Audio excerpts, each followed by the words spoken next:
책에 관한 경험을 팝니다. 반갑습니다. 구름책방에 오신 걸 환영합니다. 이제 날씨가 슬슬 더워지기 시작하네요. 몇 주 전만 하더라도 패딩을 다시 꺼내 입어야 하나 고민했던 것 같은데 이제 낮엔 한여름 같은 느낌입니다. 그래도 일교차가 좀 나니 다들 감기 조심하시고요. 오늘은 제가 지난 4월 한 달 동안 만났던 책들을 여러분에게 소개하는 영상입니다. 개인적으로는 꽤 흥미로운 책들을 만났던 한 달이었습니다.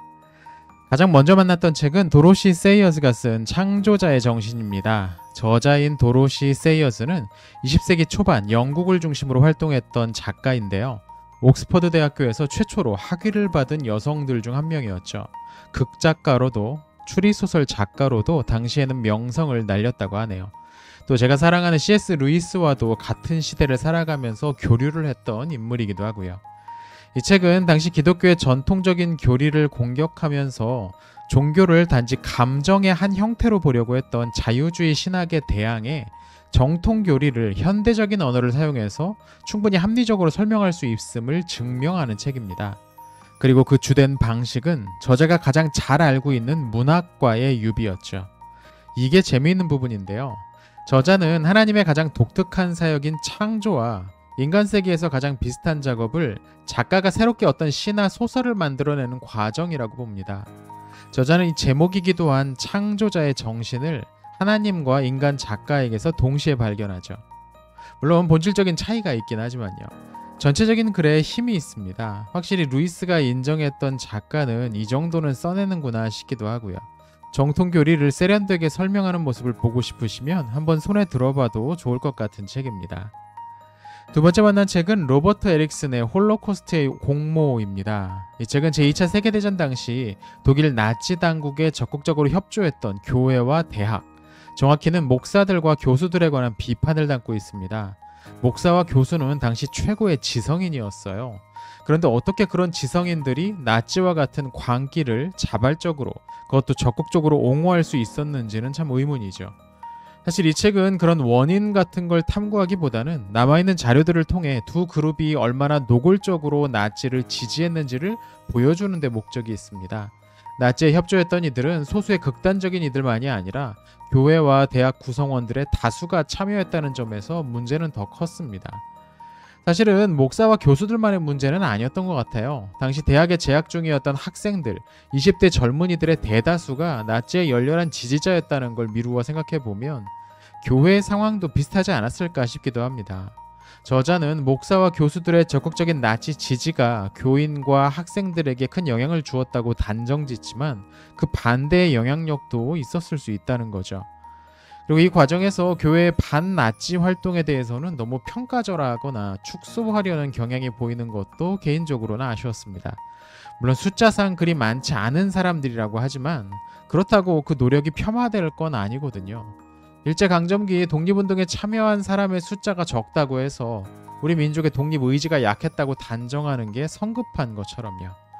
교회와 대학이 제자리를 잃고 정치에 휘둘리면 어떻게 스스로 몰락하게 되는지를 엿볼 수 있는 그런 책이 아니었나 싶네요. 세 번째로 만났던 책은 마쓰시타 유리치가 쓴 동아시아 반일무장전선이란 책입니다. 제목이 약간 무시무시하죠. 이 책은 1970년대 일본 사회를 한동안 떠들썩하게 만들었던 일련의 연쇄 폭탄 테러를 일으킨 집단에 관한 이야기를 담고 있습니다. 당시 사건을 일으켰던 이들은 일제가 20세기 초반 조선을 비롯한 동아시아 여러 지역에서 일으킨 잔혹한 범죄들에 대한 책임감을 강하게 느꼈던 젊은이들이었습니다.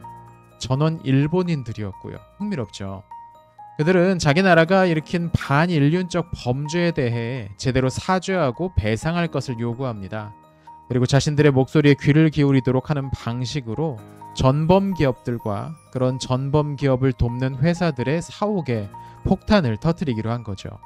최근 어떻게 그 젊은이들이 이런 일들을 저지르게 되었는지, 그리고 체포 후 재판 과정에서 일어났던 일들은 무엇이었는지를 차근차근 설명하는 방식으로 구성되어 있습니다.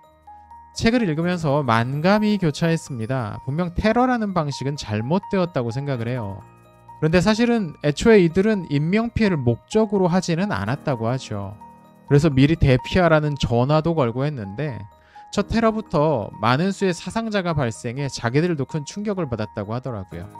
어떻게 보면 이상주의에 너무 깊이 빠진 순진한 젊은이들이 아닌가 싶은 면도 있고요. 사건이 일어난 지 50년이 지났지만 여전히 제대로 된 사죄는 하지 않는 일본 정부를 보면 우리도 욱할 때가 많이 있죠. 어떻게 이 문제를 해결할 수 있을까 생각을 해봐도 쉽게 답은 나오지 않는 것 같습니다. 그렇다고 아무것도 아닌 것으로 여기고 넘어갈 수만은 없는 문제이니까요. 참 착잡한 느낌으로 책장을 넘겨갔던 책이었습니다. 네 번째로 만난 책은 성령은의 파브르의 안경입니다. 파브르의 곤충기는 다들 들어보셨을 겁니다. 이 책은 바로 그 곤충기에 나오는 몇몇 장면들을 추려서 다시 선보이는데요. 단순히 곤충기의 내용을 요약하는 것이 아니라 그것을 통해서 파브르가 자연세계에 대해 갖고 있었던 생각은 무엇인지를 탐구해보는 책입니다. 저자가 특별히 인상적으로 봤던 것은 관찰을 통해 진리에 접근하고자 하는 귀납적 사고의 태도, 그리고 생명에 대한 경외심, 자신이 모든 것을 다 알아낼 수 없다는 지적인 겸손, 그리고 그가 가지고 있었던 기독교 신앙 부분이었던 것 같습니다. 참고로 파브르는 가톨릭 신자였죠. 책 전반에 걸쳐서 이런 내용들이 이리저리 파브르의 관찰 결과물과 함께 엮여서 소개됩니다. 전반적으로 편안하게 읽어갈 수 있는 내용이었어요. 특히 저자도 기독교 신앙을 바탕으로 내용을 전개해 나가거든요. 아마도 파브르에게서 기독교인이자 과학자로서의 자신의 정체성을 어떻게 만들어가야 할지 살짝 힌트를 얻었던 게 아닐까 하는 생각도 들었습니다. 책의 내용도 친절하고 과학과 생물학 쪽에 흥미가 있는 학생들이 있다면 함께 읽어봐도 좋을 것 같은 그런 내용이었습니다. 다섯 번째 만난 책은 팀 엘버타의 나라, 권력, 영광입니다. 이 책은 지난달에 만났던 책들 중에서 가장 문제작이었죠. 미국 복음주의의 정치화, 정확히는 극우화에 관한 우려를 강하게 담고 있는 그런 책입니다. 개인적으로는 최근 대통령 탄핵 정국과 맞물려서 우리나라의 극우 기독교인들이 벌인 난동과 연결해서 볼 수밖에 없었던 그런 책이었습니다.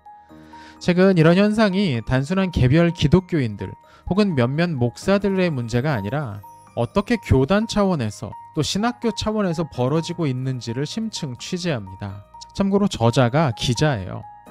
그러면서 이런 모습이 어제 오늘 갑자기 나타나는 것이 아니라 얼마나 미국 사회에 뿌리 깊게 자리 잡고 있었는지를 잘 드러냅니다. 그 바탕에는 공포와 불안이 있었던 것 같아요. 그리고 사람들의 이런 약한 심리를 이용해서 자기의 명성을 취득하려는 선동가들, 참고로 그 대부분은 목사들이었고요. 그리고 이를 무비판적으로 추종하는 다수의 일반 교인들이 있었죠. 이 책은 곧 소개하는 영상을 하나 만들어 보려고 합니다. 단지 미국 교회의 예라고만 하고 넘어갈 수는 없는 내용인 것 같습니다. 한국 교회가 그 시작부터 미국 교회에 많은 영향을 받았는데요. 그건 지금도 마찬가지인 것 같습니다. 하필 이런 모습까지 배워올 필요는 없었을 텐데 말이죠. 교회가 왜 이렇게 정치에 빠져서 헤어나오지 못하는지 그 근본적인 이유에 대해 궁금하시다면 한번 열어보셔도 좋을 것 같은 책입니다. 지난 5월 여섯 번째로 만난 책은 다시 돌아온 마스터스 오브 로마 시리즈입니다. 시리즈 7번째 제목은 안토니우스와 클레오파트라예요. 이번 시리즈도 3권으로 구성되어 있죠. 제목처럼 제2차 삼두정치를 배경으로 제국의 동서로 나누어져 힘을 기르는 두 사람, 옥타비아누스와 안토니우스의 이야기가 주된 줄거리입니다. 본격적인 싸움이 시작되기 전 고요한 긴장감이 잘 묘사되는데요. 각자의 위치에서 성격에 따라 어떻게 이 상황에서 자기가 더 우위에 설 수 있을지 머리를 쓰는 모습을 보는 게 주된 관전 포인트죠. 여기에 두 사람 모두 새로운 여자를 만나는데요. 안토니우스는 클레오파트라를, 옥타비아누스는 리비아를 만나죠. 차이가 있다면 안토니우스는 휘둘리기 직전이었고 옥타비아누스는 사적인 일을 공적인 일에 끌어들이지 않을 수 있는 자제력을 보유하고 있었다는 점인데요. 당시 20대 초반이었던 그의 나이를 생각하면 이게 또 탁월한 측면입니다. 두 사람의 상황은 크게 보면 비슷했지만 결정적으로 운명을 가른 것은 시야의 범위와 깊이였던 것 같습니다. 눈앞에 유불리 계산에만 밝았던 안토니우스와 좀 더 멀리까지 보며 페이스를 자신의 뜻대로 조정할 수 있었던 옥타비아누스의 승부는 사실상 뻔했죠. 정치 지도자에게 요구되는 중요한 자질이 무엇인지 한번 생각해 볼 수 있었던 시간이었습니다. 이 시리즈 소개 때마다 계속 말씀드리지만 고대 로마 역사를 좋아하신다면 꼭 읽어보셔야 할 책이죠. 이렇게 지난 4월 한 달 동안에는 모두 6권의 책을 만났습니다. 6권은 제가 지난 몇 년 동안 한 달에 읽은 가장 적은 수의 책이긴 한데요. 지난달에 말씀드린 것처럼 조금 페이스를 늦추고 읽고 싶은 책들을 집중해서 보는 시간을 좀 더 가져보려고 합니다. 뭐 그럴 때도 있는 거죠. 다들 지난 한 달 어떤 책들을 만나셨는지 모르겠네요. 여러분이 만나셨던 좋은 책들이 있다면 소개해 주시고요. 오늘 소개해드린 책들 중에서 흥미를 끄는 책이 있다면 한번 손에 들어보시면 좋을 것 같네요. 오늘 영상은 여기까지입니다. 시청해주셔서 감사합니다.